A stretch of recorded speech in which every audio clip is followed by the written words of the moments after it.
Hi guys, my name is Daniel, for those who don't know me, and I'm in third year. I'll get right into this. Okay, I was born into a Christian family and grew up in the church, but I was bullied constantly in all my life, including elementary.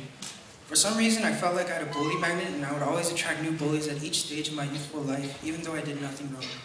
Anyway, high school is when the bullying got really serious. It all started with my best friend getting into a class called AP Euro and I didn't. I wasn't good enough for him anymore, and through that, he started to ridicule me in front of everyone. Everything I did or said, he twisted it to make me look like a fool. Soon he started a rumor, and although I don't remember the exact rumor, it had something to do with my family. And since this is high school, people will believe anything, and so the rumor caught fire, and in less than 2 days, I lost what already little friends I had in school. I couldn't believe this person who I shared food with, shared laughs and smiles with, had sleepovers with, shared secrets with, and called my best friend, turned on me with such reckless force. One incident really made me click and made me lose it. Since my parents were busy working till late at night, I always had to walk home. I was walking home on the trail behind my school one day, and out of nowhere, 3 masked men with hoods on jumped out of a side bush and ambushed me. I couldn't see who they were, and to this day, I have no idea who the 3 were, but I have a good feeling I know who one of them was. Anyway, I got beat up pretty bad. I remember coming home with bruises everywhere and a black eye. But since no one was home, I quickly got my mom's makeup and tried to hide all of my bruises and black eye as much as possible. I didn't want my parents to worry, and if they found out, they would have told a higher authority. But I didn't want that because that would have made me look weak. If anything, I wanted to show my best friend I was stronger than him physically and mentally. Besides, I had no proof of who beat me up, and if my bully was actually bullying me at all. So even if I told anyone, probably no one would have believed me. I was alone, scared, helpless, hopeless. In that state, something inside me was building up. That something was anger. I was mad at my friend and mad at God, asking things like, how could you do this to me? What did I do to deserve this? I was born a Christian, I go to church, I have good grades, I never had a girlfriend, I don't drink, I don't smoke, I've never done drugs, I rarely cuss. What have I done? My life eventually centered around anger. With all this anger, I directed it towards my family. I disrespected my parents to the highest degree imaginable every day. Words that never should be said between families were constantly screamed back at each other. I remember days when I locked myself into my room crying and begging God to make the yelling go away. What hurts the most is that I destroyed my little brother.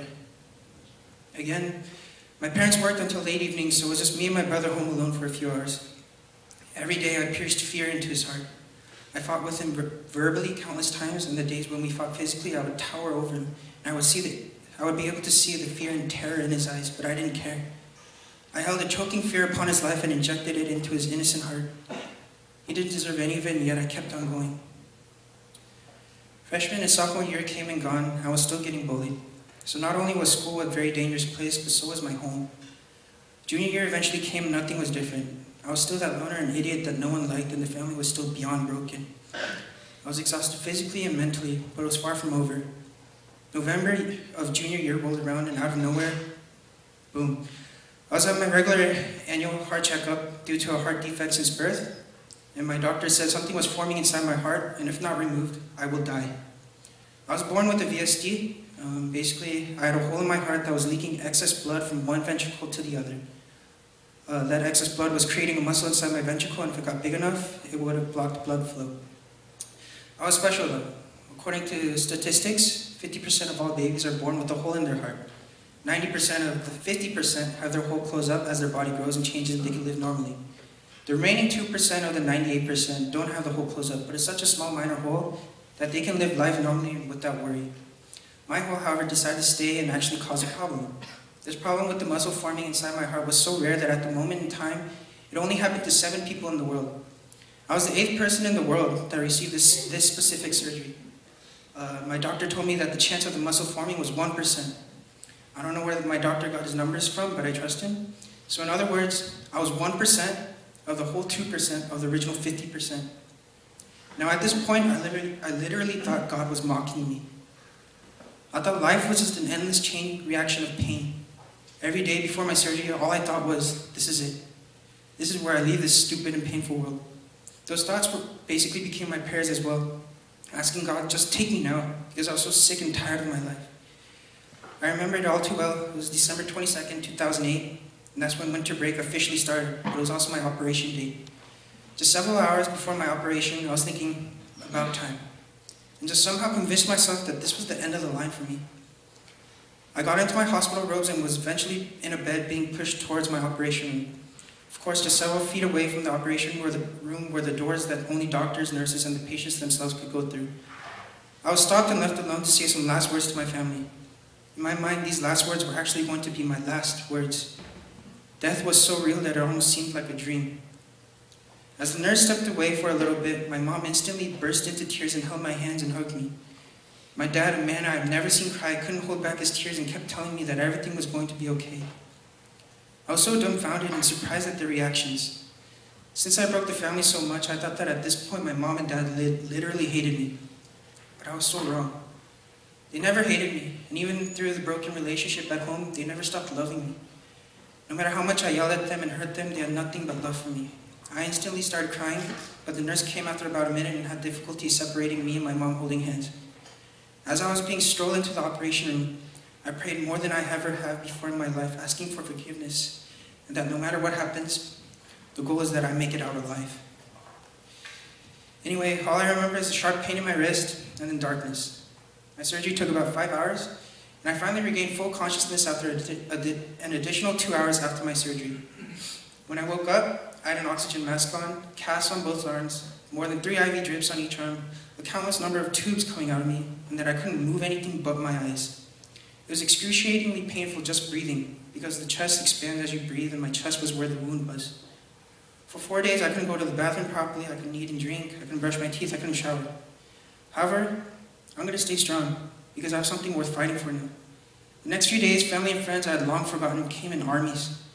They all came in with smiles, encouraging words, and prayed for me. I discovered that even though love is difficult to see sometimes, it doesn't mean it's not there. They all gave me strength to carry on through the difficult and painful healing process. Each day I was almost forced to do something to see how my body was healing. The first time I tried walking was on Christmas. That Christmas, all I did was spend a day trying to relearn how to walk while I had several tubes coming out of me. Although I wasn't awake for this, I had over 100 stitches done to my chest. Tubes were constantly being pulled out of me with no painkillers, and each tube felt like nails being pulled out. For the last and biggest tube right above my belly button, they had me bite on the stick covered in cotton, and 3 nurses hold me down because they already knew I was going to writhe in pain. With no painkillers, they pulled the tube out and gave me stitches right there on the spot. I felt the needle pierce in and out, and all I could do was scream and cry in pain. However, every single ounce of physical pain was worth it because God kept me alive. My doctor told me that if I didn't get the surgery, I would have been dead within a month's time. The pain was worth it because God let me know I had a family that loved me and friends who cared for me. I have people I could share smiles, laughs, and tears with. It was worth it because I realized what love is. Those questions I asked in the beginning about why this is happening to me, I figured out the answer. I was so focused on my anger that I forgot what love looked like. In a song by King and Country, there's a quote that goes, "If I speak God's word with power, revealing all of his mysteries, and making everything plain as day, but I don't love, I'm nothing." God showed me what love looked like, and at its core, and it's beautiful. God showed me the light, and with that light, I knew God wanted me to provide the same love to others that was poured out onto me. For the 10 years I felt alone, I really wasn't alone. God was holding me up. And to end it, I'll share a verse that really gave me strength during these times. Consider it pure joy, my brothers and sisters, whenever you face trials of many kinds, because you know that the testing of your faith produces perseverance. Let perseverance finish its work so that you may be mature, complete, not lacking anything. James chapter 1, verse 2-4. Thank you.